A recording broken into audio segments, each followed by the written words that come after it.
we like? Oh yeah, do all the panelists know each other? No, I don't know a lot of people here. I'm Haley. I used to be a writer, and now I have a podcast. That's just an embarrassing way to. Why is that embarrassing, girl? You Fine. can set it right. That's a resume right there. Anyway, I'm Haley. It's very nice to meet all of you guys. I know Ari, sort of, just from online. We're besties, just like me and Sid, right? But otherwise, no, I don't think I know anyone on the panel. I know the Flagrant gals. I almost said girls, but gals. That's me. Yes. Who's next? Ari? Well, I'm Ari, and I tell the stories of Sydney and Lexie. That's literally my whole thing. Just amplifying women's sports, in particular. WNBA is my beat typically, but ever since I started at BR, it's literally all sports. And so I'm learning them as I go. But yeah, talking about them all day, every day. Oh, you be modeling too? Oh, I do. Yeah, You know, insurance. modeling paid the bills before I did sports. Modeling literally might pay more bills than bleacher. But yeah. Well, we'll talk about that. Right. Go, Lexie. Oh, I'm Lexie. I play for the Chicago Sky now. Period. Wow. Period. Sierra's a really big Chicago Sky fan, so she's very excited. Hey, I so, worked yeah. for the team for like a year. Wow. So yeah, that's what I do now. Got to make the team technically. So training camp starts Sunday, and I know Sydney obviously because we play in the same league, and I've known Ari for like 6-7 years now. Since she was 18 years old, y'all. Yeah. Little baby Aw. leg. Yeah. So we've grown up and glowed up together. So that's been fun. Literally the glow. All right, Sydney, go. All right, I'm Sydney. I played in the WNBA. I'm not anywhere right now. I used to dribble and stuff, but now I'm pursuing acting. So we'll And see how- TikTok stardom. She's Yeah. literally Oh yeah. So good. a whole star. Yeah. Sydney yeah, will be TikTok famous in a year, guys. Just let you know. It's like this is my manager. Yeah, we're setting goals here. Right. I think in 3 months, you're literally hilarious. Right? It might be sooner than a year. So hi, Haley. Thank y'all for having us. Megan? I'm Megan, and I'm a stand-up and writer, and then used to work at the NFL, have worked for ESPN. Ari, I think you know my husband is CJ Toledano. Oh my God. Yeah. Hey, he talks about you, or he talked about you all the time. Tell him, hey. I will. No, he said he's going to watch. He's at work, but he's going to watch. So my husband used to work at BR and House of Highlights I've always too. seen pictures of you with your hair up. Like, it's very true. Like a video. Wow. I feel like you're Because I probably always am looking like shit of the things he's posting, and now I'm like Oh trying. my God. Hey, CJ. Hi.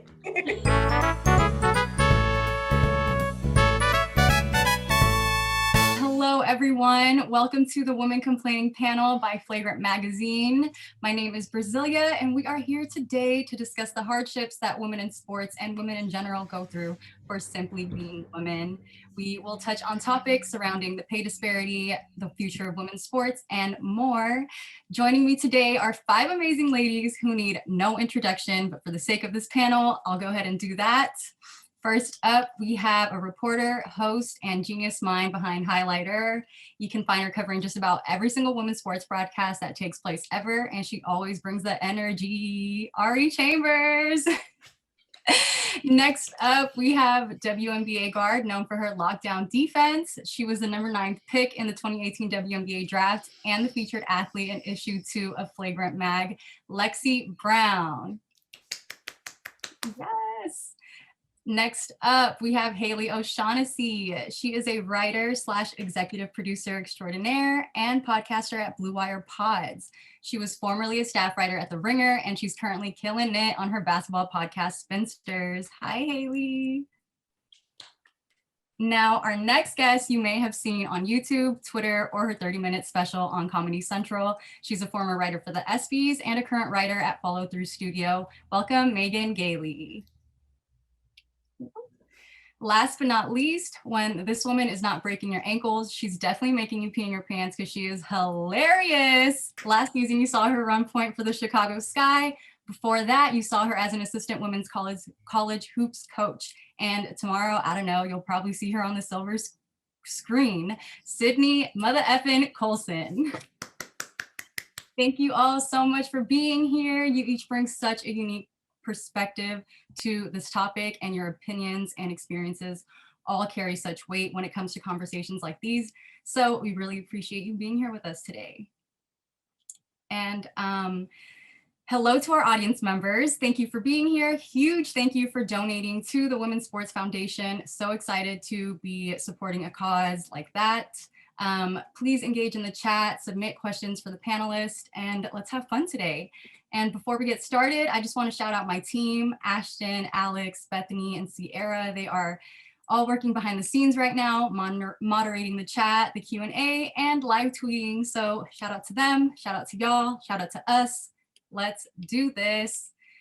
All right, so we, the Flagrant team, have talked so much about the recent comments made by Draymond Green, both privately and on our podcast. And, you know, I think the reason why his tweets were so disheartening was because it was like the blame was being placed on women, as if women aren't advocating for themselves already. And, you know, we didn't really see any NBA players come into the defense of women. So, you know, we could talk for days about how frustrating that is. But for today, we mainly wanted to create a safe space for women to learn from each other, share their experiences, and, you know, get to know one another. So let's get right into it. Is anyone else exhausted? And I don't mean physically exhausted. I mean tired of having to prove yourself. So Ari, let's start with you. How often are you just exhausted at the thought of fighting to be heard? And how do you cope when you're exhausted? You know, it's funny. I don't know if it's because I'm a Pisces, like I said, mentioned earlier today about how I live in like a fantastical world. But my exhaustion draws from a lot more than just men not accepting me in the sports space. So my exhaustion is because I literally tirelessly have a mission and push it forward. But as far as me screaming to get my point across, I'm the only child. I'm used to it. Like, it's not anything that anything new for me. But yeah, we do exist in a space where it has been historically for, you know, men, and it's hard for the misogynistic centering to digest women in these areas. But I have never ever given those type of people the time of day or the energy in order to be tired from them. but you know, our mission is tiring enough. Okay, that's all I have to say. Our mission is tiring enough. I hear that for sure. Lexie, after a long day of sexism, how do you feel? Oh, wow, that's a funny question. I read that question too, and I laughed, and I'm laughing. Honestly, my favorite thing to do is just do everything that makes me happy to be a female. So, I mean, this is kind of unrelated, but I know you guys have seen like a lot of conversations about the girls that got drafted in the WNBA with the nails and the hair and the lashes. But like, yeah, you, Sydney, talking to you. Because I mean, even when I was in college, like I had lashes and stuff, but like I still looked a mess. My hair looked a mess. Like I couldn't really get it together. But now that I'm older and experiencing a lot more, you know, sexism and misogyny in my daily life, like little things like that, like are so important to me. Like I always want my lashes done. I always want my nails done. I always want my hair done. So, you know, those are things that, you know, I love to go home and do. And when I schedule my lash appointment, I'm very excited about it. When I'm about to get my hair done, I'm very excited about it. So, you know, just embracing things that make women so, you know, amazing. Those are things I like to do. Yes, I love that. I love that. Definitely self-care. And we're just gonna sprinkle positivity here. Sydney, do you have a friend or coworker or teammate that you want to just shout out, give props to for being great? Lexie, not you. So awkward. Oh, what's this? So one of my teammates, Yes. she just came out with a book, Sugar Rogers. I mean, Lexie and Ari know her for sure. But if you know Sugar, she wrote a story like in the Players Tribune like some years ago, and she touched on her life a little bit, but I haven't started the book. Like I just got this yesterday, but I've talked to her in real life. You know, we're friends, and just hearing her story and where she came from, she literally had situations where you know, like she could have not been here today. Like she was in that kind of upbringing. And just to see her perseverance and her grit, and like how she's just a great friend, a wonderful woman, like kind to people, helpful to teammates. I really just had to plug her right here real quick. So it's called They Better Call Me Sugar. Cop that. Yes, shout out to Sugar Rogers. Can I add to that? I'm sorry, because I used to be her cheerleader back when she was at the Liberty, and she just used to get the job done. And her story is one that we've known for a while, but I'm glad that it's getting out there because, you know, a lot of times people handle things differently, but for her to be able to turn her story into like a testament and be inspirational like that, I just all the more power to her. And people who are strong like that, like, that's why I would say these players, they have such strong stories that we can't even pay mind to the fact that people think we're complaining when we want better for them. That's just what it is. Absolutely. Period. Megan, when you think of the women in your life, what do you think they have to offer the world? What makes them so special? First of all, thank you for having me. This is the most makeup I've put on in a long time. Someone was like, wow, you look good. I'm like, I really tried for this group. I would say just the women in my life in general all come from such a place of empathy and so much understanding, which is a blessing and a curse that women have. We really put ourselves in other people's situation and try and see the best parts of them, which adds to the exhaustion that you're talking about. And then I think in the creative world, we always say that like the men that are drawn to do stand up or to be in comedy are trying to like have sex, you know, like they were probably losers and are like, what, this will help me. And the women that are drawn to do this type of work actually have something to say and aren't being listened to. And so our motivation is just so different, and women creatives and women that are putting themselves on a platform to be criticized, which all of us are doing, we're overcoming that and saying, I do have something to say and you are going to listen to me, and I'm not going to let your bullshit shut me up for any reason. Yeah. I love that. Bring that energy every single time. So moving on to men being allies or not being allies. When it comes to supporting women in the workplace, Haley, what do you think men could do more of? How long do I have? First, I want to say, Lexie, I just got my nails done. Yeah, I went for something very simple, so it's not that flashy, but yeah, just wanted to show you that. The first thing that comes to mind, it's sad that it's the first thing that comes to mind, but I want to say, men, it's not enough to not be a creep. You have to also actively stop your friends from being creeps, or just even people that you know. And creep is not as it can be subtle too. It doesn't have to be full out like saying something outrageous. Sometimes we just don't want you in our space, especially professionally when we're trying to work. Even before we share a workplace, beyond what men can do to support you when you're a coworker, I encourage men to look around and ask, are there any women at your level? Are there any women at the executive level? Are there any women? If they're not, hiring practices don't start and stop with HR. You can recommend people, you can share what you've noticed from your experience. And while we're on a panel talking about different ways we've been limited as women, like white women, myself included, we have to ask that same uncomfortable question: why are there so many of me? Because we are not fighting sexism unless we're fighting sexism for everyone. So looking around, asking that question, first of all, I think is a huge help. Above all else, what has helped me the most move forward in my career, feel empowered, which is kind of a funny word sometimes because I would love to feel empowered, but sometimes I think people just say it to say it, is sharing your salaries. When guys started sharing their salaries with me, it changed my life. Share your salaries. I know we live in a society where we think it's embarrassing talk about the opportunities you're getting, things that maybe we're not talking about, because I guarantee the women in your life are not getting the same money, respect, opportunities, everything, especially if you're in an industry like ours. But outside of sports, it's the truth too. My mom is a chef and she's talking about it all the time. It's in every industry. So just overshare if they want that information. I can't imagine that they don't. Right. Very true. And Ari, there was a panel last week on the Boardroom's Clubhouse platform, hosted by Rosgold and Wude, that you were a part of. And I know I saw talk on Twitter about what some of the men in the group were saying that may have been a little negative.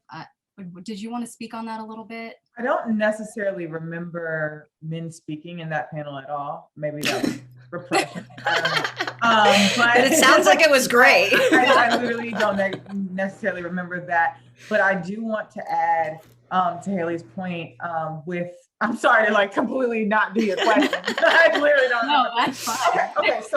So when Twin Cash was talking in the panel, she was talking about how the players have been fighting for years, and this is not something new from 2020. She was talking about the old CBA agreement, right? And how that was when they first started standing up for, or not first, but that was another monumental time where they started standing up for what's right in the world. And we see what happened in 2020 when they're fighting for equity and getting to where we need to be with the pay. But it's a matter of not just being grateful to be there, but actually demanding what is needed to have a lucrative career in that space. You see the NCAA women posting about their experiences, and I can't say back in 2009 when I was in college that would have happened.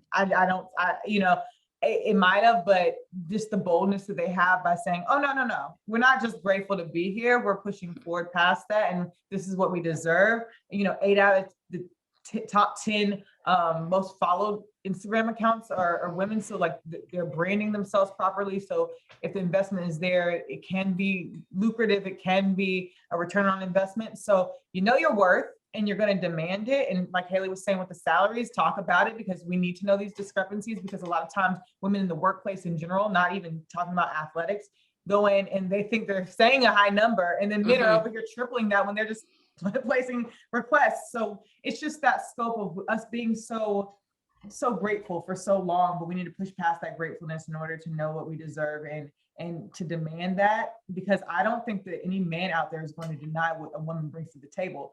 That, like, genuinely, if she's like, I'm not going to be here, I don't think they wouldn't be shook. But it's the fact of digesting the fact that we're here to stay, and we're excellent at what we do. And then we didn't know any better with what we wanted or what was out there for us, that we just need to come full circle and start really saying, hey, this is what needs to happen. So the boardroom, were men speaking? Probably. Did I remember? No. Like, what are men? But we keep going forward with it, and we keep making our demands something that can come into fruition if we just request it.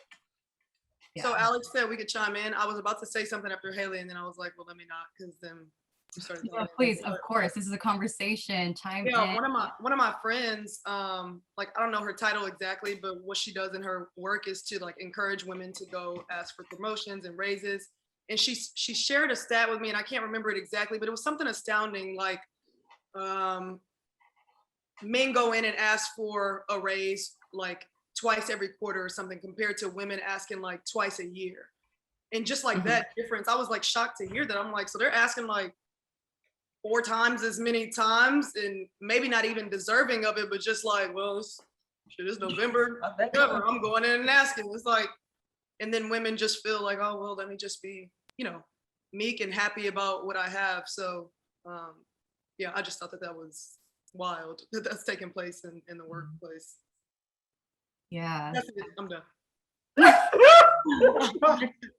Absolutely. So yeah, let's talk salaries. I mean, the most recent Census Bureau data from 2019 says that women of all races earned just 82 cents per every dollar earned by men of all races. And unfortunately, that gap widens when you break it down by ethnicity. And so I know you're saying that, sharing salaries is important. And so I know Lexie and Sydney, your salaries are public knowledge. Do you think that's helpful or harmful when it comes to closing the gender pay gap? I don't really see it. I mean, clearly it hasn't really been helpful. I mean, the only thing it helps is for people to make jokes about it. It's just, I feel like in our careers, it's a little different than other careers because our salaries are directly influenced by the revenue that our league brings in.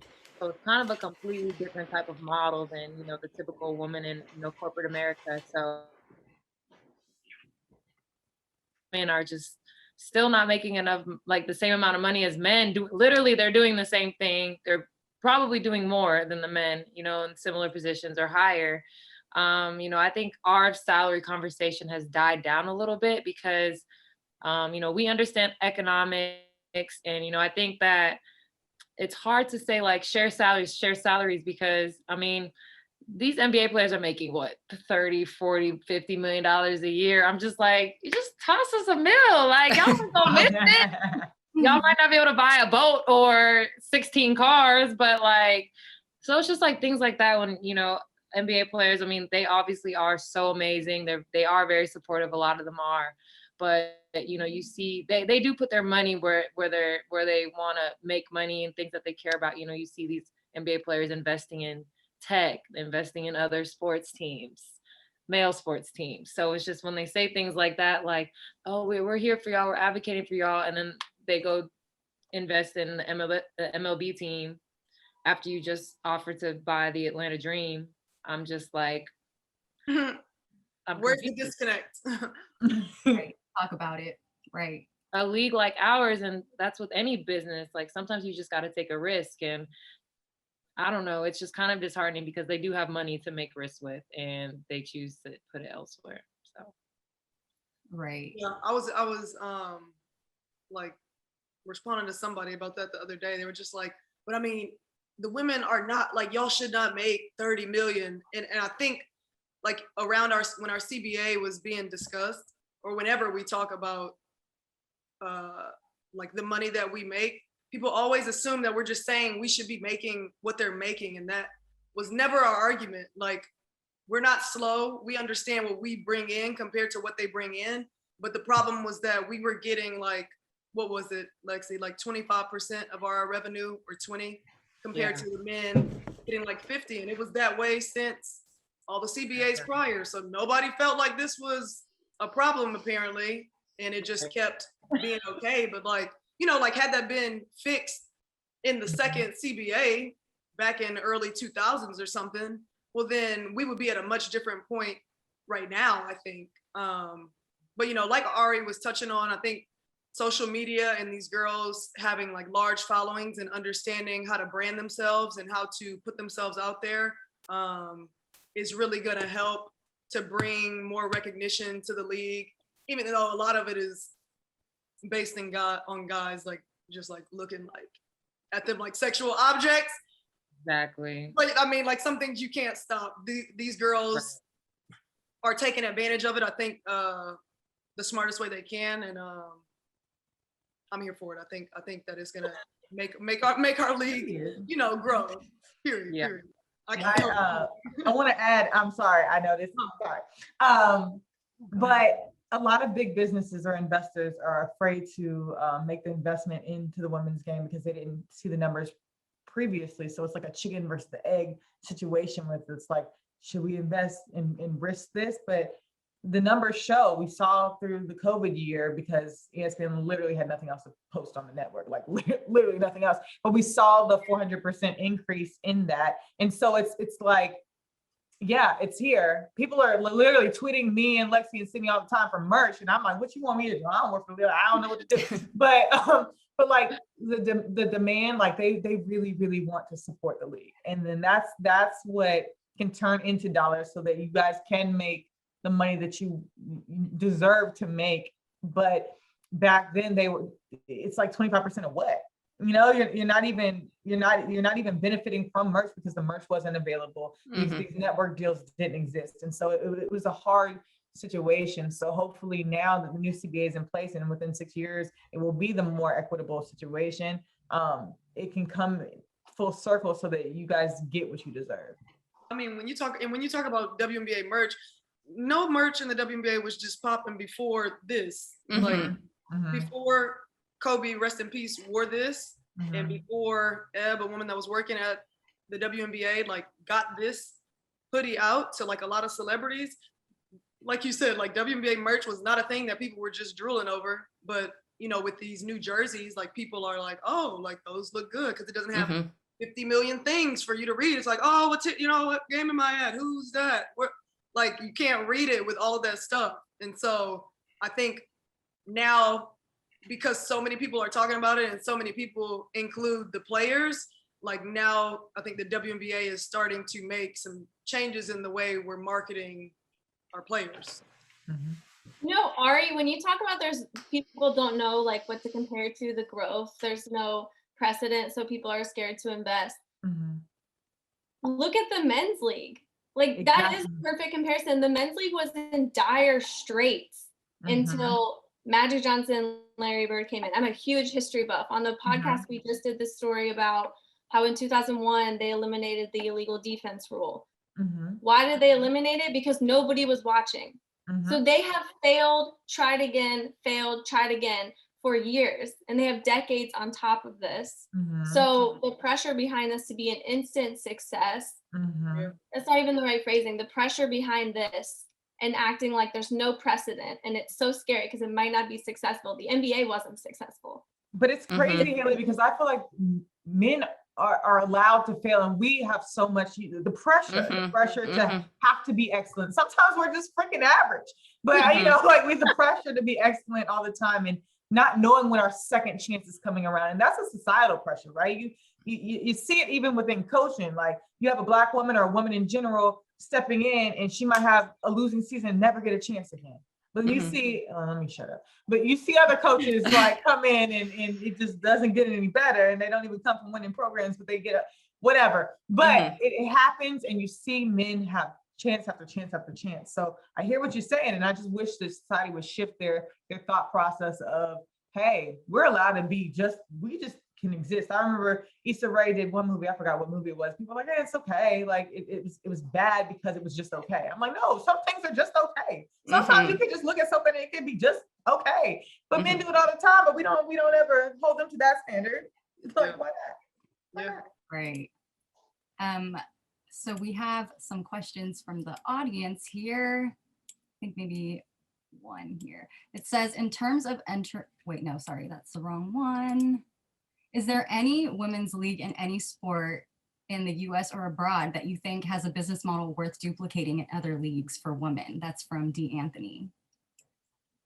I mean, not being an athlete, but even like listening to and being a fan, it's like, I'm happy that they're investing, but I also feel that it's coming from a place of, oh, now there's money to be made on our part. And so now we want a piece of the pie. And so it's not even coming from a place of respect for women's sports. It's coming from a place of greed and not wanting to miss out.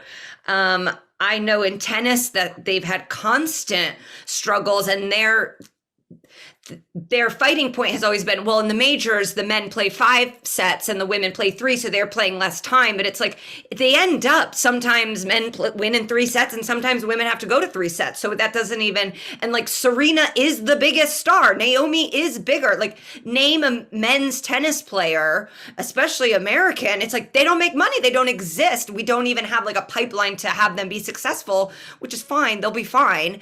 But how is this the sport? It's better to watch.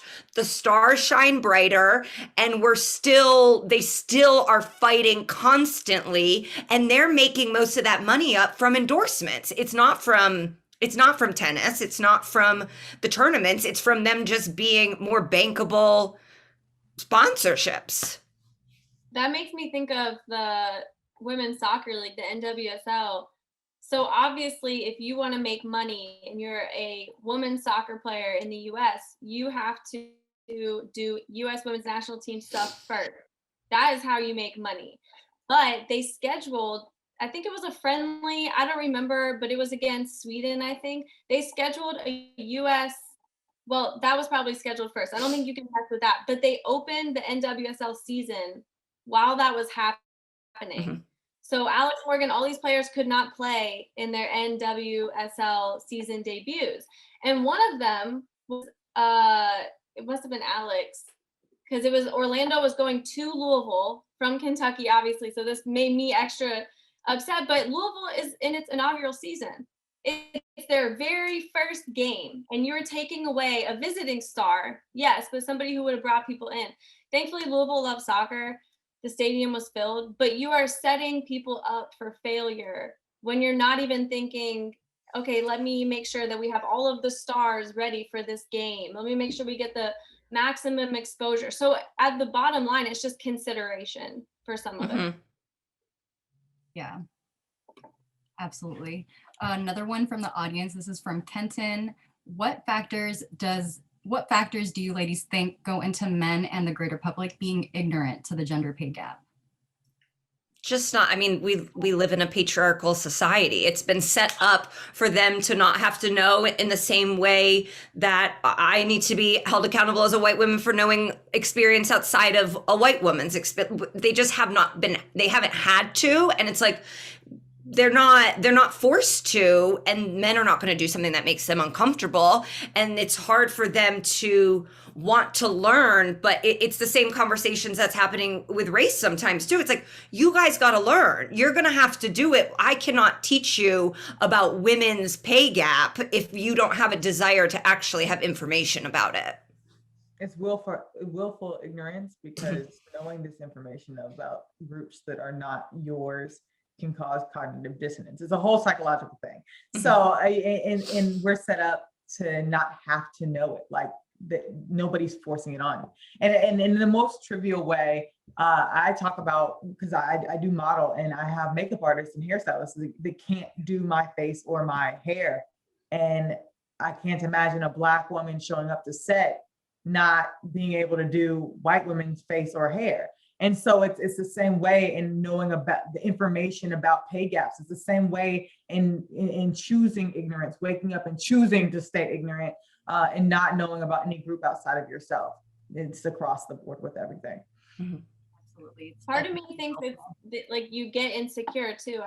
I know that in the beginning, when I started asking my male coworkers their salaries, one of them said, I feel bad because it makes me feel bad, because he knew he got paid so much more than me. He should I was feel like, bad. He should, and that should drive him to help. You know, like, you can, when you feel bad, you can take an action. You know, you don't have to sit in that badness. You can go, oh, I feel bad. I am guilty of this. How can I use that guilt and advocate for someone else instead of just feeling bad? I think he even felt bad about, like, oh, I deserve this. Like, no, don't, you know, just because you make less, it doesn't mean I don't deserve this. Dude, you deserve it, but I deserve it too. Yeah. That's the entire thing we're saying. Right. So what advice would you have for younger women who are just starting to navigate salary discussions? It's like, I have this friend named Faven, and she is the first one to conversation. Okay. Oh, sorry, I'm No, go ahead, Lexie. Go ahead. I was like, it's just hard because, like, I'm a very black and white person. I have a very straightforward personality. So it's just, this has been going on since the beginning of time. But now that I'm older, it's just like, I struggle to wrap my mind around not paying somebody the same amount for doing the same exact work because they're a woman. Like, I don't understand it. Like, I honestly think people are afraid that if women get too much money and power, like, it's over for everybody. And by everybody, I mean men. So I personally think if women ran the world and were in charge, like, this world would be a much better place. I say it all the time, but it's like, we're in 2021 now.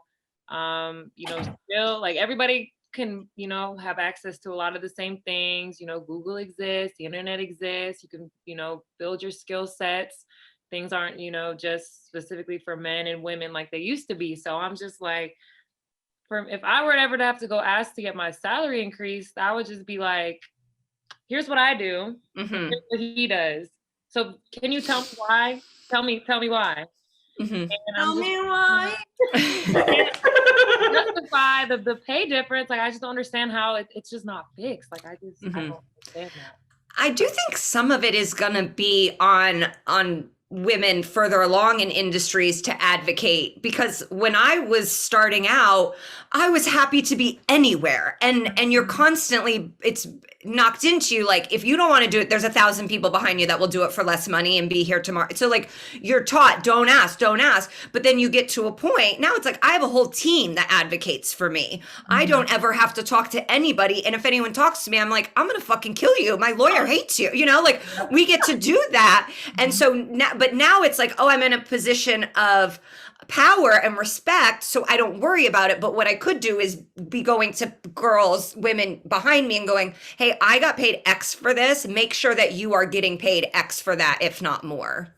I'm going to add to that. I think that the power, especially young girls first entering into their career, you need a mentor. You need a mentor until you can get an agent or a financial advisor or somebody that can steer you in the right direction. Because what's going to happen is that level of, we keep talking about gratefulness and just happy to be here, is going to set in, and you feel that pressure of competition, especially entry level. So have a mentor to say, okay, maybe you should bite the bullet for this one, but take this, or no, this is too low, go a different direction, so that you aren't on your way settling for things that you know that you need to be farther along. And I know that ever since I got an agent, I realized that I've been settling for like fractions of what I should be getting paid. And so it's almost doing yourself a disservice in the future too, because it's jarring to your clients. Because if your rate quadruples overnight, they're like, what the heck? It's just knowing your worth and knowing what you bring to the table is another thing. Like if you're equipped with you know the knowledge, if you can deliver and perform at a great pace or level, and if you have guidance, I mean, there's no stopping you, and you should know where to go from that. That's scary for people though. I think like that's a scary thing for employers, is when people, women especially, start to know their worth and actually like vocalize it. That's frightening, because people are always gonna, and I don't know that it's necessarily malicious, but usually people are gonna offer you less if they feel like you'll accept less. That's just like smart money moves, I guess. Like I'm not gonna offer you a lot if you're saying that you're gonna take 30,000. I'm not gonna offer you the 45,000 that I gave. Oh boy, like I'm just gonna give you that 30 because you didn't budge, you didn't ask for more, you were happy with it. But I think also to your mentorship thing, like I think there needs to be true mentorship. Like I feel like there was a wave before of like these like women empowerment brunches, women, but it's really like women just like getting together and being kind of bitchy and catty and talking about other women. But like there can't be gatekeeping to where you are not actually wanting this young girl to move past you. You are actually just like kind of holding her back. You're being more detrimental than you're being helpful. So like genuine mentorship to where you don't care if this person is 10 years younger than you and they move past you in 2 years, like you legitimately want to see them do well. That is what we need. That's a big thing.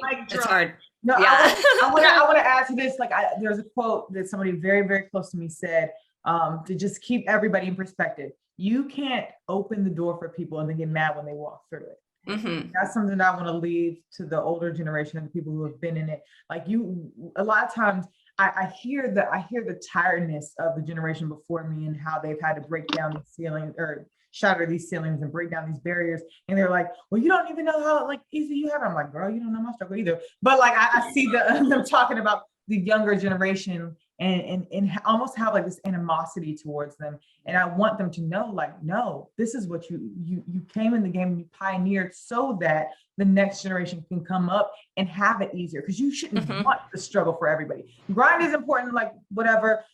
Being prepared is important. That's what's important. Being prepared, being equipped, and being ready for the moment. Not, running off of 2 hours of sleep, starving on the side of the street. That's not what you should want for the future. Because if that's the case, then what are you doing it for? But yeah, you shouldn't get mad. Exactly.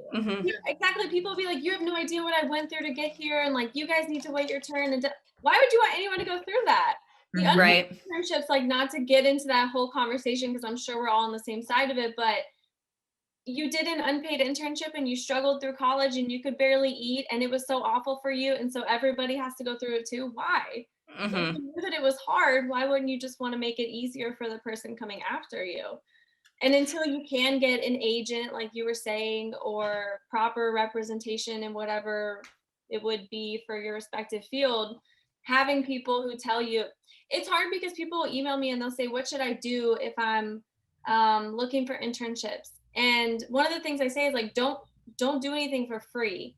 But it's hard to give that advice because unless you can point them to something and say, this is a paid internship you should apply for, which is something I always try to do. For some people, what's the alternative? So it's just already a bad field. Wanting to keep it the same, that gatekeeping thing just astounds me. I don't understand it at all, but it's really tired. I'm someone who's selfish and I do struggle with this. And so if you're out there and you do too, a selfish thing I've told me is like anyone behind me that I'm a gatekeeper for, and they're going to be my boss someday. So I should be as nice to them. Like if you're my agent's assistant now, you're going to be my agent or you're going to be the head of a network. And why would I want to be shitty to you? So like people that just be nice to the people behind you because they are going to be in front of you. And if you were shitty to them, they are not going to hire you. Yeah. And I feel like that's just like in life. Even if somebody can't do shit for you, why are you just walking around being a bitch to people? Like, I just feel like it's just like natural. Like if somebody's above you, be respectful. If somebody is below you and can't do anything to help you ever, still be respectful. I just feel like that should be human nature, but it's not. But obviously we're all talking about how it's not. No, absolutely. It's just, it's so easy to be kind. Like why be the opposite? So easy. Yeah. And, we're constantly told to advocate for ourselves, to fight for ourselves. But, that's a lot easier said than done sometimes when like we can be, what's it called? We can be labeled as the bitch in the workplace. And so instead of being the chill girl. And so, is advocating for ourselves enough? Like how far can we get on our own? I will say, I tell this to my mentees all the time. They don't hire you to just be a doormat. Like they hire you for your input, your voice. So what's the point of not speaking up on behalf of you or behalf of something you believe in your place of employment? What is the point? They don't pay you money to not have an opinion. Because then, they just wouldn't have a position. So yeah. And I think I do think if you're nice, if you just have like what Sydney's talking about, if you're just someone who's nice to people, when you're advocating, there's going to be for yourself, there's going to be less likelihood that they're like, she's a bitch, like it's kind of like the bitch who cried wolf or whatever. It's like, you can't be a bitch all the time and then be like, why am I a bitch? It's like, be nice to the woman in the cafeteria and then no one's going to be like, they still will. That's the truth. It's like, there is going to be someone who thinks you're a bitch if you're advocating for yourself. But if everyone around you knows that that's not the case, that's going to be a bad reflection on them and not of you. I do think it's as simple as you're in a meeting, it's a Zoom meeting, so everyone can see everyone's faces. A guy says an idea, either it was your idea, it's not a great idea, there's a reason it's not going to work, you say it. The first thing that's in my mind is like, now I'm a bitch. That's literally the first thing in my mind. And honestly, now I have a really wonderful boss who will be in situations and I'll be like, I just don't think that's right because of XYZ, like extremely well thought out things while we're talking about advocating for ourselves. And afterwards, he'll just be like, I'll be like, I feel like a bitch, I'm always like saying this. And he literally tells me multiple times a week, you're not being a bitch, you're just being really good at your job. So that's honestly really nice to hear because it can be as simple as I say something to somebody that corrects them, and I'm not doing it in a way to be mean or show off. It's just our jobs, and that's always on my mind. It's like, how does that make people think about It's so interesting because I wonder, like, I'm certain that men don't leave work, they don't leave out of a meeting ever like having these reservations or walk around feeling uneasy, like her or him, like, oh, is my job at risk? You know what I'm saying? Like they just yeah. They have to say and keep it pushing. And, I guess, that's something that, we're not afforded the opportunity of doing because of, like you're saying, how we're perceived, but it's something that I think women have to just start doing, because if all the women are doing it, they're not gonna have a choice. They're not gonna be able to fire any one of them. Everybody's like it, you know, so. I hate to keep dropping mentor quotes, but I don't hate it. Terry Jackson actually told me, if you are the first or the only, you should never be satisfied. So if I'm looking to my left and my right and there's no other women in the room, that's a problem. And Haley, you mentioned the Zoom meetings when you might feel like a bitch after speaking up on behalf, but if you see more women in there, I promise you, it's just it's just an easier feeling. Again, with a situation like that, I don't face that at BR because there are not only other women, there are other people of color. And so I feel like I could just come correct and like be like, da, da, da, da, and just keep it moving. Because I know that they know the best interest at heart. I also never really give a fuck about if people are mad at me or not. Like that's just never, I have my same best friend since I was 5 years old. So like, what y'all gonna do? But I like, again, yeah, I want women to be comfortable with saying what the fuck they said. Can I cuss on it? Whatever. Saying what the fuck they said and really, really, you know, speaking that. And if you're gonna be the bitch, be the baddest one, right? So if they're gonna think you a bitch regardless, I think Meg, my tall sister, and Meg the Stallion said they gonna think you a bitch regardless. Might as well be the baddest. So there it is. I love that. Be the baddest bitch. Why not? Last question from the audience before we move on. How do you get your male friends to take the next step in supporting women in sports? I have some male friends that say all the right things but aren't following through. I sit them down in front of the TV. Watch this. Watch it. I have my best friend is a guy, and he takes all of my gear and he tries to sell it. And every time I do something amazing, he posts about it.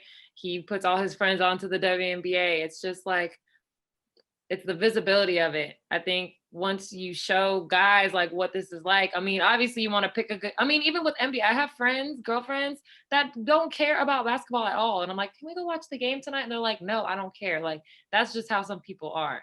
Yeah. But like with men, I'm like, y'all like sports. Like, y'all just don't like women.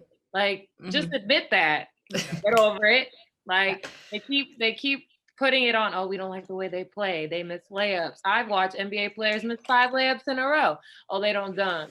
There's probably 10-15% of the NBA that can't even dunk either. Oh, you can't guard LeBron. Nobody in the NBA can guard LeBron. So why do you want us to guard LeBron? Like, it's just the things that they say don't make any sense. But once they get exposed and they see our stories, you know, we're accessible on the internet. So, you know, honestly, at this point, I'm just going to point them to Sydney's page and be like, watch her and here's the WNBA and you'll love it here. But that's a legitimate point though. Like, just like with your friends or with family, like Lexie makes a good point. Like, I don't just bash people for not supporting the WNBA, because there are sports that I gave it a chance and I didn't like it. Everything isn't for everyone, and it doesn't mean that they're sexist or they don't like you. Like, I understand that some things just aren't for people, but yes, there are men who are just choosing to not watch because we're women. But just like with friends and family, like, even if you don't like spend money on the thing that they're doing or with their business, it takes nothing to just like share it, like you're saying, on social media. Like, share a highlight from a play from a game that a guy wouldn't be expecting to see a girl do. Like, share the new jerseys that are coming out. Like, share that your friend is playing at this place. Like, it's really that easy. Like, so easy now. It's even easier to just watch the game, see if you like it, and you're going to like it. It's sport. If you like sports, you generally love competition. It's that easy. It's the reservations, and I think the question said they're doing all the right things, but they're not following through. I'm curious what not following through means. Does it mean just not watching, not like actually putting money into it? But there's so many different ways to support. One of them is as easy as if you hear somebody else, is 2 guys in a locker room, one guy's like, the W sucks, the other guy's like, it doesn't. It's also that easy.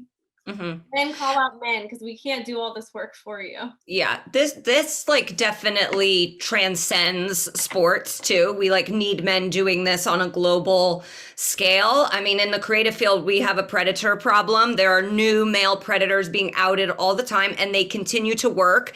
And I see myself and my female counterparts pouring our hearts out on Twitter and being like, here's a time I was assaulted, like bearing our trauma to try and get people to listen. And we've made the boundary clear now. We're not going to do this anymore. I'm not going to have all the phone calls. You do it. And if you don't, then you're not an ally. Do this. And if you don't, you are not an ally, and you will be named too. And it's not enough to just not be a predator now. You have to help stop predatory behavior. Yeah. I want to add, this has nothing. I'm always all over the place. Of Jesus course, Christ. please add. I think that we should come from a place of, if this is what we want to advocate for personally, we keep sprinkling our passion and keeping it consistent and making sure it's front facing, and just keep pouring into people in that way. And then the passion is infectious. So I've seen over the years, especially like I'm reeling back into sports because that's my beat. That's what I stay in. The WNBA. I've been saying the WNBA is so important since 2015 when Swin Cash started singing to them kids at junior NBA camp. And it just now picked up maybe 2020. But it's something where you move from a place where you want to see change. And if you have a capacity to mobilize, continue to do that. Don't expect anything from anybody. We should have expectations at this point because goodness graciously, humanity.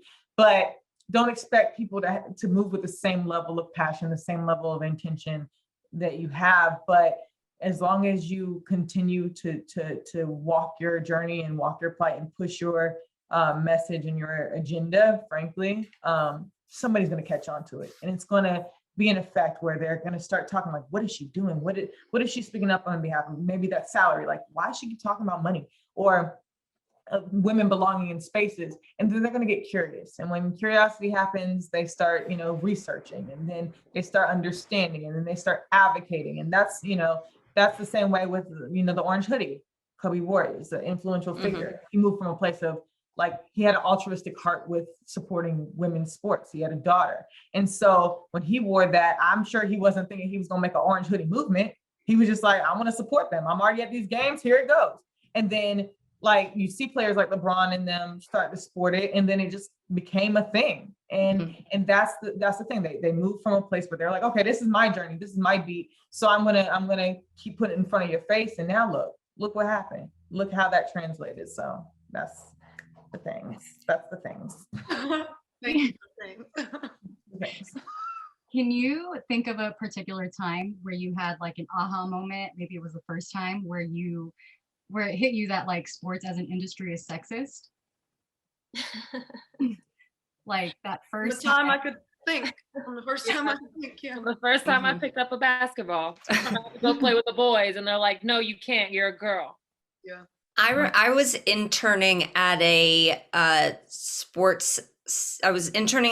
station, and I will not say the city, and the NFL it starts with a C, and Lexie plays for their team. Okay, so I was working in Chicago, and the NFL team, at which we know what it is, called the station and said, hey, we can't have you send female interns anymore. The guys are like getting too distracted, and then like hung up. And then 30 minutes later they called back and they were like, oh, no, we meant all interns. Sorry. Like, it's like they knew what they said was clearly illegal, inappropriate, all the way down. And it was really wild. It was wild to just be like, oh, we're not allowed to go do a job anymore because these grown men can't act a certain way around us. I have a similar situation because I did entertainment and game entertainment for Madison Square Garden. And for the Rangers, we started getting baggier uniforms. And because the hockey wives were getting mad, but that was because the husbands didn't know how to control, you know what I mean? It's just like little things like that were crazy. But my aha, oh, this is sexist moment was when I went to a local news station in Raleigh, actually. And my boyfriend works with these two men.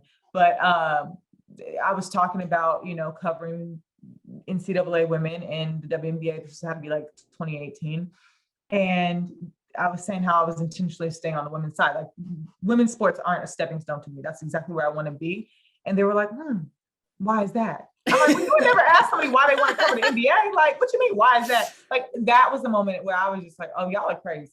Y'all are absolutely outside of your mind. But asking why you want to support women is the first level of like, oh, this is y'all crazy out here. But yeah, that was my moment. I feel like a first moment for a lot of women who are even just sports fans is something that happens all the time. Maybe you're just at a bar and you're like paying attention to a game. Maybe you're checking. One time I was on the bus and I had the ESPN app open, and this guy came in my space and was like, so you like sports? Or they'll be like, so you like sports? Do you like sports? And it's just a question that is like, this is not something I would have expected of you. And it's that basic for me. I feel like we probably all get that all the time. Megan and Ari, it's funny that you said a station, because one of my internships at a station, one time they like were letting me write these blog breakdowns of the matchups for the college that I went to. Now I'm getting too specific too. And we were about to play this really good team, and I wrote one, and then I kind of like, I asked a question. I was like, hey, who do you think he's going to guard, him or him? Because I have him and him, because the guards at the time on the opposing team switched off from point and shooting guard. It was like not set all the time, and the shooting guard was the better passer. I will never forget this. I have like, this really will always stick with me. And he was just like, if you want to work in sports and be a girl, you're gonna have to figure out the difference between a point guard and a shooting guard. That's probably my first one. I mean, it's funny because like what you guys are saying, like that's completely super serious. Like, it's workplace, it could be borderline harassment, all that stuff. And for me, like, something so simple is when I was training in the off season, I was working out with like a lot of high school boys. And, you know, they're 16, 17 years old. Obviously they're bigger than me, probably a little stronger than me. Clearly they're not better than me at basketball. They're just like boys. So, you know, I play pickup with them. And, you know, the first day it's like, they were looking at me like, why is she playing with us? Like, and then my trainer's like, well, she's in the WNBA. Like, what do you mean? Why is she playing with y'all? They're like, well, she's a girl. So it's like things like, that stuff is like deep rooted, and they didn't mean anything raised. And then, you know, we're playing pickup. I have to play with their ball, right? I made them play with my ball one time. They complained the entire game. And I'm just like, but I'm playing with y'all's. Like, you were playing with their balls. Something has to get, grow up. Something has to give. Like we were saying earlier, it's like they don't know what it's like to, you know, take a step back and be like, how can we make this easier for them? You know, this isn't really affecting me, but it's affecting her. But that's something that doesn't even cross their mind. And that's when they're like, that starts at a super young age. So, you know, it's not our responsibility. I mean, I've seen boys treat females awful and they love their moms and they have amazing moms. So I'm like, more men have to step in and, you know, help their sons, help their nephews, cut whatever. Like, it has to come from the men. It has to. You know, like we said, when we are too aggressive, we're too loud, you know, we're complaining, we're whining, obviously we're going to keep doing it, but we need the men to step up a little bit more too in all aspects. Yeah, that proving yourself thing just runs through everything. Like, I'm 26. What am I proving myself to 16-year-olds for? Exactly. But I had to show them like I was actually good at basketball for them by the end of the few months I was there. Like, they're my little homies now. And I'm like, I really had to like prove myself, like I'm a grown ass woman, and like y'all didn't respect me as a basketball player just because I'm a girl. So, but you know, Sydney knows, story of our lives. It's exhausting, I bet. And in terms of endorsements, contracts, and branding yourself, what type of obstacles do you run into as a woman? I think the biggest obstacle for me, and I've had a lot of time to think about this in like the last year, because I think the women's sports movement has exploded, is there's so many people and like this much marketing dollars and visibility and brand partnerships and stuff. So I think the biggest obstacle for me has just been like, there's so many women doing amazing things, like sports related, not sports related. Everybody can put themselves out there so much. Like I have friends who like do content, like that's their job. They're content creators, they're influencers. And I'm just like, I can't compete with that. I have other things I want to do with my days. Like that's something that they're really good at. And, you know, those are the girls that, you know, might get the brand deals. And, you know, I used to find myself seeing someone get a brand deal or a partnership. I'm like, oh my God, I want to do that. And it was something that I wasn't even interested in or like. Mhm. So I think that, you know, just us having to, you know, we all want the same piece of such a tiny pie. And I think that unless that grows, like it's just going to be super competitive and super hard for everybody. Mhm. Totally. Yeah, I think part of it is just like staying true to what you like and what you like. I've had a male headliner tell me I couldn't wear a dress. He just was like, I want you to show up in like jeans and a t-shirt. And I was like, that's not really my thing. You know, I'm really hot and like, that's sort of my thing. And he just did not want me to do that. And it's like, well, I'm going to do what I want to do. I want to look this certain way I want to. And this man is a lunatic, but I listened to him because he was higher than me. And then it wasn't right. I felt weird. And are there times where I want to wear a jean and t-shirt? Absolutely. But are there times when I want to be in a dress on stage? Yes. And both of those are completely fine. Yeah, there's like definitely an interesting dynamic between be hot, but don't be too hot. We can't help it. It's We're hot. funny. My mentor, Ebony K. Williams, wrote a book called Pretty Powerful. And it's so interesting to me. I was talking to my coworkers about this and they were talking about my looks and they were like, oh, maybe we shouldn't talk about, you know, that because, you know, HR. And I was just like, girl, if you're fine, you're fine. So I think that your aesthetic, how you present yourself is also a part of what you bring to the table. And we shouldn't stigmatize that. We shouldn't steer away from it. If you want to be sexy, own your sexy. You know what's dope? I'm gonna call her out because that's my sis, Taylor Rooks. She is bomb. She's bomb all the time, aesthetically pleasing, and she knows that, but she's also equipped, right? And so however you present yourself and however you want to move and navigate through the world, that's your choice.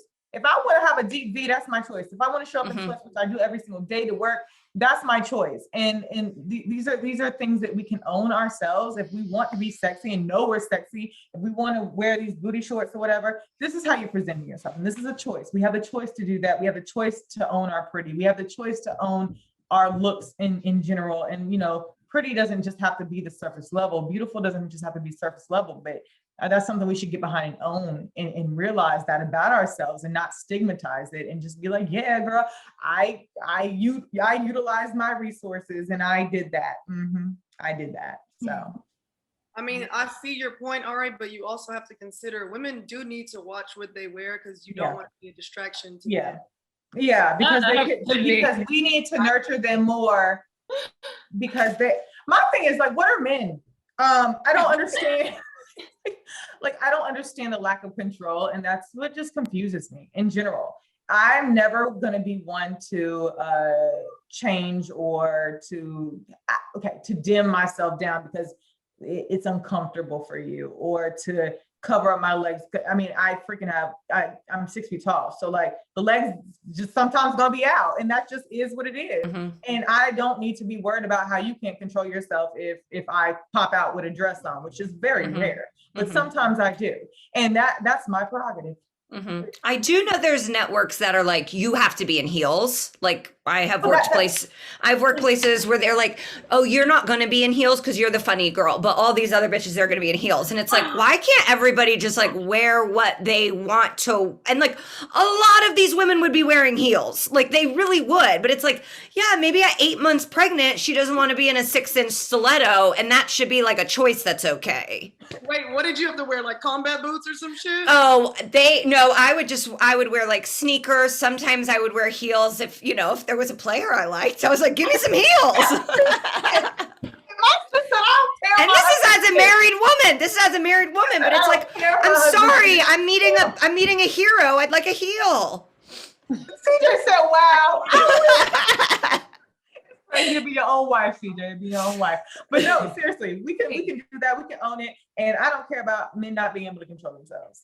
No, but it's Yeah, really man, it's yeah. unfortunate though. Like, because I remember hearing about like situations. I think like Ross I think Ross went through it. Probably Taylor. Like probably all women who are attractive to these male athletes. Like you go in the locker room and or like people grant you requests because ultimately they're trying to sleep with you. It's not even about. And I'm sure like that gets tiring for people. It's like I might not even be in there trying to be sexy. I have on a blazer and some pants and heels and like I'm just wearing a normal outfit, but you are so focused on trying to put your peen in me that you can't even like focus on my question because you only granted me access to get my number. Like you're not even answering my questions. It's just like very weird energy. It's weird energy, but hey, if that's what you think you're gonna get, and I get a great interview and I walk away and never talk to you again, that is what it is. That is what it is. Right. Yep. I still will never understand how it's our fault that men get like that or whatever we want. But unfortunately, it does happen. And, you know, men. in those times when we're feeling unmotivated or dejected because of pushback from them, how do you guys hype yourself back up? Like, what things do you do for yourself? Have vent sessions like this with my girlfriends. Yes. Yeah, talking shit to just someone, like I'll talk shit to my husband a lot. And that just, and like he'll talk shit back, like we're talking about I'll talk shit about somebody to him and he's like, yeah, fuck them. And then he'll talk shit about somebody.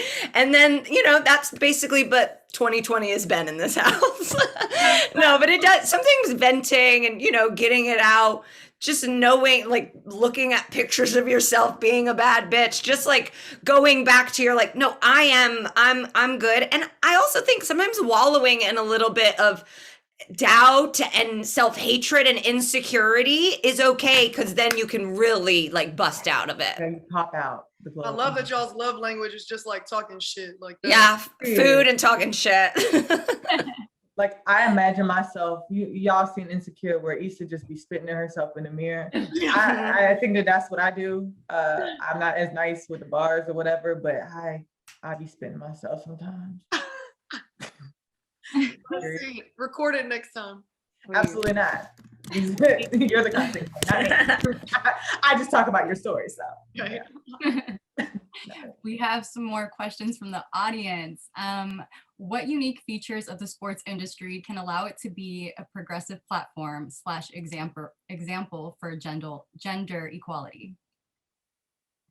There's women that hold microphones. I mean, there are powerful women in the sports world that we can all point to and say, Doris Burke exists. That person exists already. And so you already see these examples. There's people that all of us see that we go, I see myself in her. And I think that's really important and it's only increasing. Yes. I agree. A personal anecdote was 2018 All-Star in Minnesota, and Liliana, there was a 4-year-old girl who posed in front of the Maya Moore poster and with her arms outstretched, and she went viral. So her dad was like, you gotta meet her, you gotta meet her. So when I met her, she just looked at me and put my media pass around her neck. And then the next day her dad was like, oh, all she could say was, Daddy, she has hair just like mine. And at that point, I knew that my representation mattered. So just being present and doing it your way and uniquely your way. So social media allows you to essentially paint the picture of what you want to be. There's no stipulations or things that stop you if you want to be a journalist or if you want to post on social. You can do it your way. It might not be backed by a big company, but it can be your way, and just continue to show up as the groups that have been historically marginalized, so you can be an example for the next generation so that they don't have those discrepancies. Absolutely. This one is from Jessica. How can we push to expand the WNBA and other women's sports leagues? It would be incredible to see commitment from the NBA to not let a team be sold without a commitment to adding a WNBA team, unless there's already one in that city. It's money. Mm-hmm. I've seen so many tweets like, oh, we want a team here, we want a team here. I want a lot of things, but I can't afford them. So it's like, at the end of the day, it's about the money. And I think the league and the women in the league have done such a good job of placing themselves in positions to be marketable and accessible and relatable. So, going back to the things that, Draymond said, like, he's just like, why aren't you guys doing this? Why aren't, like, well, we've pretty much checked off everything on the list. At the end of the day, it doesn't have to be the NBA. There's a lot of rich people on this earth. So we've got to sit patiently and wait, or you guys can start a GoFundMe for a WNBA team. I have a hot take in thinking that it shouldn't solely be on the NBA players. They didn't sign up to be the allies, Right. and they should, right? But we shouldn't hold them to that regard and say, hey, you should donate your money. That's not their place. They're playing for their own respective things. So let's get out that mentality right now, because you can want for somebody to support in that way, but it shouldn't be expected. What we can do as consumers is consume the product. We can show that the demand is there. We can tweet about it. We can post about it. We can buy the merch, not expect to be gifted the merch. I bought a lot of this WNBA things that people think I'm gifted. So it's like, you have to put your money there. When the arenas open back up, I mean, it's like $20 for a game. Take your whole family, go to the games. Even if I was on a panel earlier and she was talking about how, like, even if she can't tune into the game, she'll turn it on and just let it play. Those numbers matter. Those ratings matter. So consume the product. I know hella people are gifting people League Pass, but even though they're gifting, they're paying for League Pass. Pay for League Pass. We know sometimes it's blacked out, but hey, what can we do? So just put your money towards it and really, step forward on behalf of these athletes, step forward on behalf of these women's sports, and show that the investment should be there, because there's so many people. Make it undeniable. Right now, we're at a place where we're undeniable because of, we see the 400% increase. We see the most watched since 2004, when they were really making that marketing push. We see all these numbers aligning with the fact that there has to be more investment. And so when you become that undeniable, it's only going to profit. Yep. I love that. That's so true. I wasn't going to ask this question, and actually I'm not. This is also from the audience. What were your initial thoughts on Draymond's tweets? Sadness, infuriation, or just another day in the office for comments? Ginormous, super long eye roll. Like, where'd you come from? I mean, for me, I didn't really comment on it because for some reason that day I was like really tired of Twitter. So I was like, I'm just gonna deal with this. But I think his heart was in the right place. So I do want to say that. I think his heart was in the right place. He just wasn't, like, you could tell he doesn't really pay attention to WNBA women's sports, especially with his hyper focus on Paige and Caitlin in the NCAA tournament. Like, there hasn't been freshman phenoms in college before. They just happen to get the most attention. So, you got to think, like, every year, every 2 years, there's like a player. Oh, she's going to change everything. Oh, she's going to change everything. And we still haven't made that huge jump that they thought one player was going to make. So I just thought his comments were just very ignorant. I don't think they were spiteful. I don't think they were hateful or anything. But I think Draymond is known for just talking out his ass. So I don't know why that day he decided to go on that rant. Like, he's never done that before. So that was kind of weird. But he usually says things with like his whole chest, like in person. So for him to hop on Twitter was kind of weird. But I think he's had a little bit more dialogue about it. He kind of cleared some things up. But again, Draymond, like, you can't talk about all the things that we're not doing, and you're not providing any solutions or any money. So it's like, what are you saying? Like, you don't realize that we are doing some of the things. For me, it was like, I felt the same way as you. Like, I thought people were being really hard on him and being like super sarcastic, but like, I also felt that he was trying to say some things, but it was in a way that was like, you're just reading it like, okay, I see what you wanted to do, but like, had you done a little bit of research or looked something up, then you wouldn't have looked this silly, like typing this like this. Like, I know you probably want to help make a difference, but the best thing you probably could have done was just like not send those. So I'm like, Draymond, I've never seen you at any WNBA anything. Not a game, not anything. And there's been a lot of NBA players that attend WNBA games. So it's just like, right. So it was like a little confusing. And I feel like sometimes people use the WNBA and women's sports as like a dartboard to like throw their opinions about women and things like that. And I don't know when that happened, but it's kind of strange. Like instead of just trying to help, you guys are just, well, you guys need to do this. Well, don't you think we're trying, Draymond?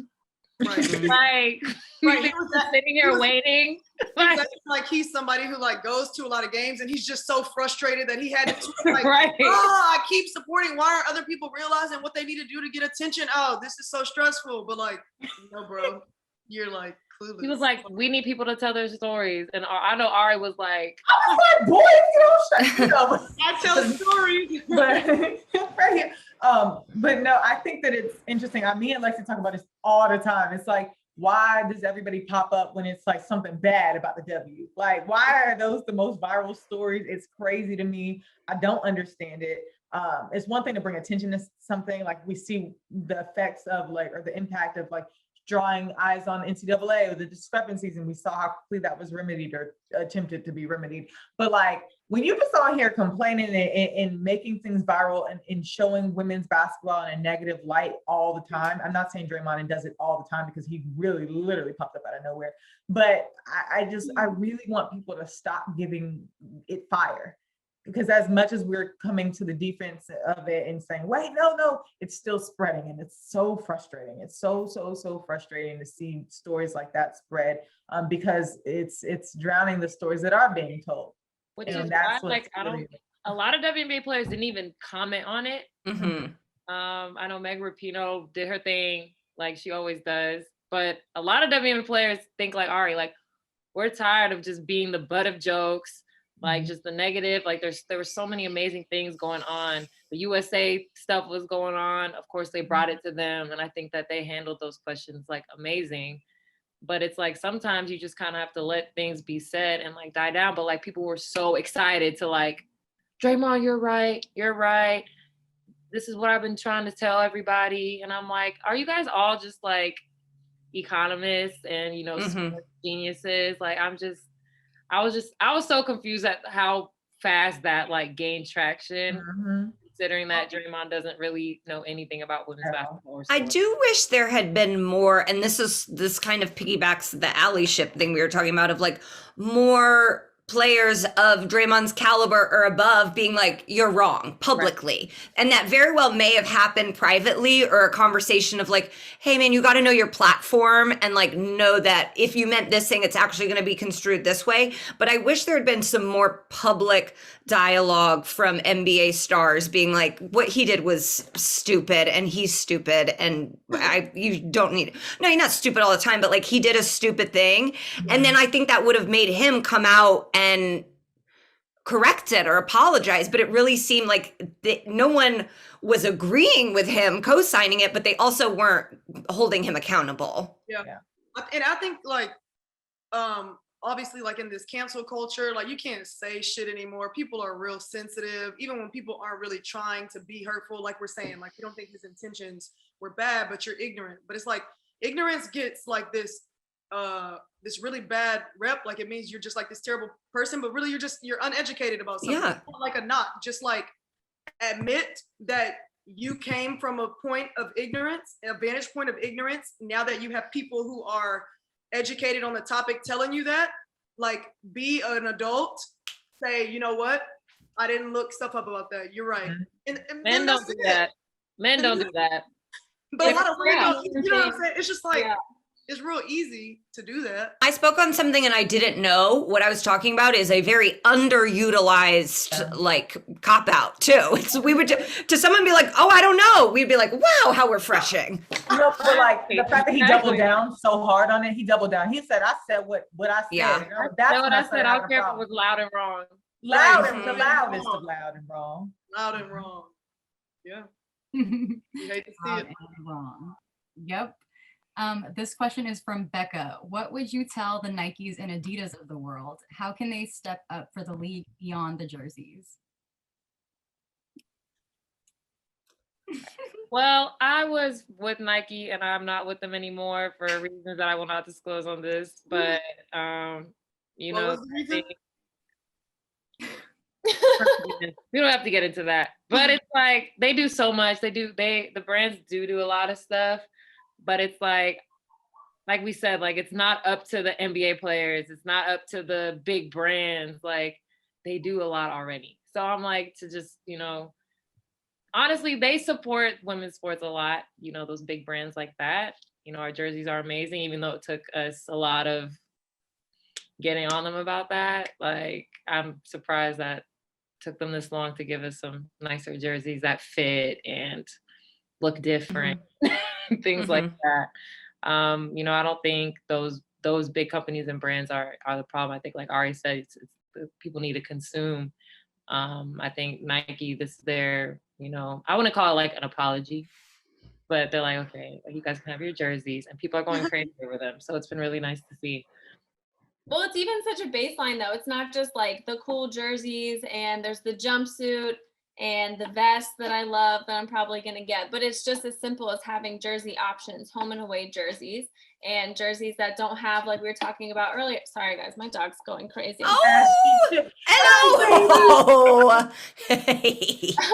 Anyway, not having the logo cover or the ads cover everything. It's so much simpler than just asking them to pour a bunch of money just into the W. It's just give them the same respect and consideration and the knowledge that there's a consumer base out there who's going to want W stuff, because look at all the tweets. Like, I swear yesterday, how many tweets did I see that were like, oh, but it was sold out and I tried. And people were mad and they were trying to get their jerseys and their gear and stuff. We were saying, yes, you need to consume, but there also has to be something to consume. So honestly, I think it's on everybody, the consumer, the people making the stuff, everyone giving it the attention that it deserves. Yeah, And that it deserves.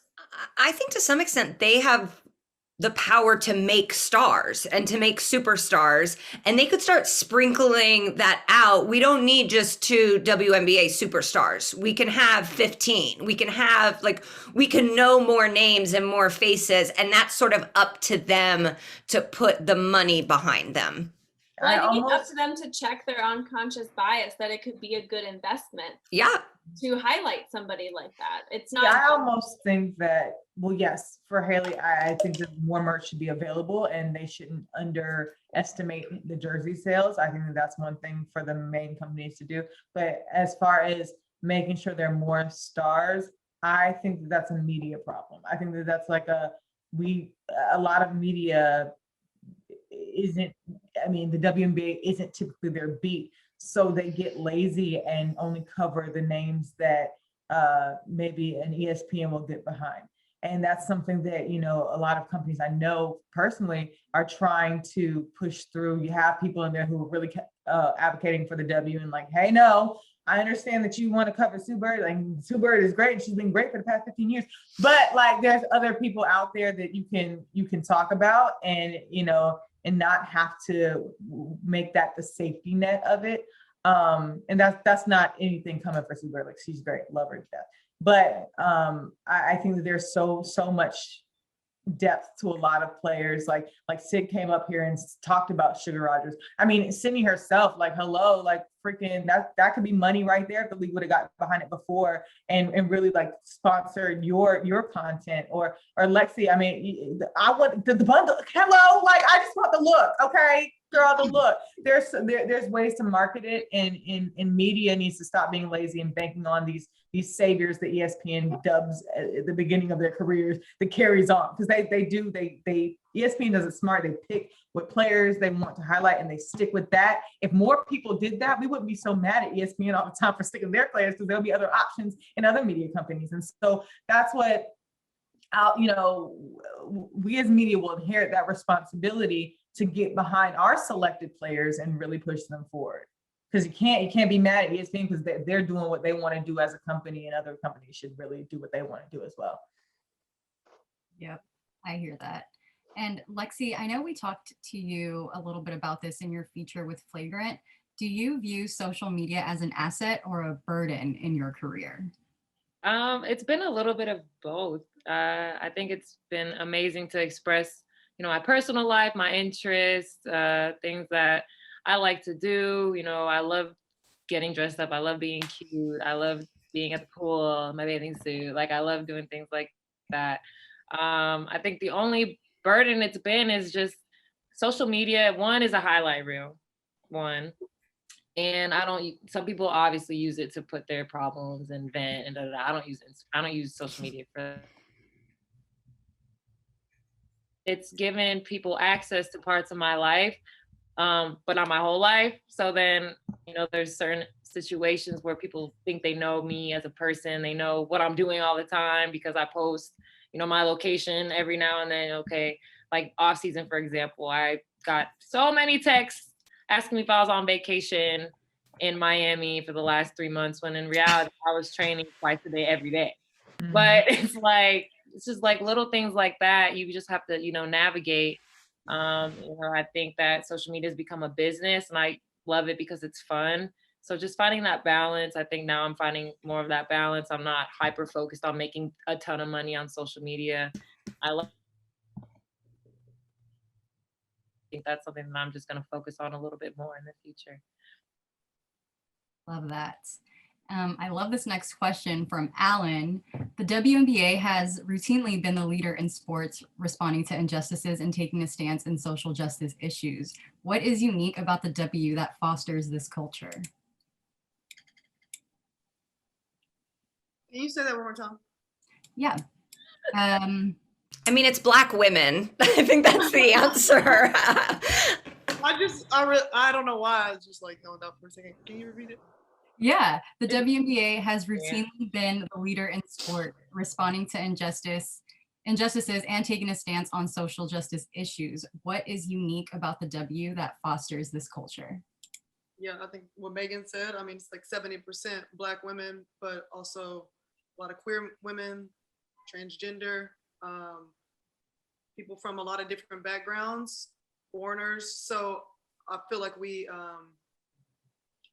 have the demographics to like speak on a lot of different things, and because we're women and all we do is bitch and moan and complain about things, like we're going to talk about those things. We're going to use the platform that we have. People will sometimes not answer questions about the game. They'll speak about something that is important to them, and that's just like how the WNBA has been for a while. I think that also adds to why people get fed up with us. Like, you talk too much and like stand up for things too much, and I want to watch sports. I don't want to hear about the problems in your life, like legitimately. That's how people feel. But on the flip side, like you said, like people look at us, they're like, okay, what the WNBA about to say about this? Mm-hmm. So it's like, right. mad when we speak on things that y'all are waiting for us to speak on. I understand people are like, well, we just want to watch the game. Well, then watch it on mute. Put on some music if it really bothers you. The game doesn't change. It's on if you're hearing it or not. So, I think also because there's not a ton of us, only 144 of us, we're able to have these types of conversations with each other, and usually be on the same page most of the time, because it's really not hard to, get a message across, to 140 people. Mm-hmm. I also think that as Black women in general, we're used to having to nurture and give even when we don't have it in us. I'm not a player, but I'm going to speak on behalf of them right now. Especially in the bubble, I think that a lot of people don't realize that there were varying viewpoints of how they were going to address social justice, and I've heard a lot of it. And some of them do want to play, but what's unique about them is they can remove the self from a situation and contribute to the greater good, no matter what the sentiment is at that moment. And so that's what the dope thing about the WNBA is to me, is no matter how you might feel impulsively, you're going to be willing to listen and talk it out. They have a great situation where they have an open line of communication within a lot of players that, they realize that it is bigger than the game, and can really come to a collective decision about a lot of things. And even if it's annoying, it still shines through for the bigger message. Mm-hmm. So that's what I think is so special. And like what Sydney said, like what's more I don't even know, lack of better words for oppressing, but like Black, LGBTQIA, and a woman. I mean, what you got to, like, there are variations of all three. Some have one, some have three. Like, it's like you can't take it off. So you got to speak up on behalf of your humanity. This is literally the humanity. You have Black lives being lost at the hands of evil police, and you're looking towards Tiana Hawkins' son, and you're like, oh fuck. Like, you know what I mean? Like, it's just like, it's that harsh realization that these are real life moments for people. And you're like, dang, I can't take off this Black skin. If you're trans or if you're queer, you're like, I can't change the way I am. And then women, we already know what we go through too. It's like, there's so many different elements that it's like, I can't step away from this. This is who I am as a person. And I can't let people who are like me go through this and me be okay with it. So I think the WNBA almost always ends up being the gold standard too. And so it's like Major League Baseball, they're not going to get there on their own. But if you have a major league going, this is how we feel about it, I do think it helps to pull some of these older, more white boys club to go, you can't be over here anymore. We're all the way over here. You got to take some steps. Not all the way over here. Well, but I mean, how far they are, it's like, we're in a normal place. You're in 1964. This has nothing to do with the panel, but Sydney, people are talking about your gallon of milk on Twitter. So I just wanted to call it out. It's not a gallon of milk, it's water. Like the fact, it's water. Okay, I was like, Y'all think I'm just chugging milk? I didn't say it. I'm just saying the Twitter web was talking. The Twitter web People want to know. Was Alex. Wow. Shame. We'll take a few more before we wrap up. Let's see. It says, now that we've complained a little, it's not all bad and changes are happening. What positive things are on the horizon for women's sports? What wins have you seen for women's sports? I think everybody having such an insane reaction to the merch was a win.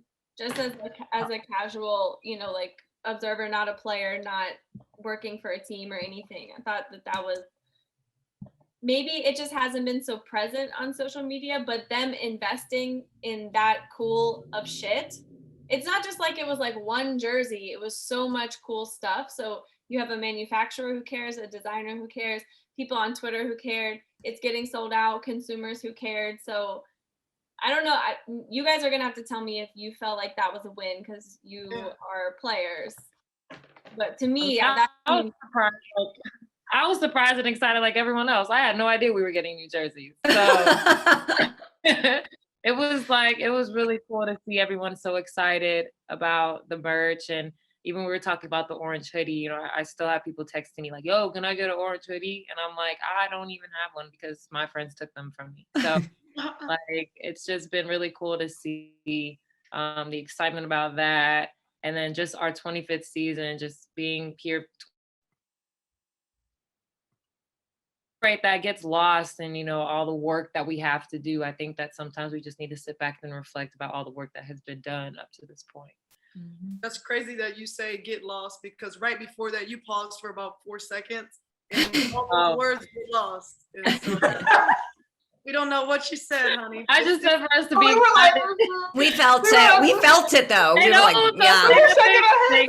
yeah. It's happened like 5 times today. I didn't have the heart to tell you.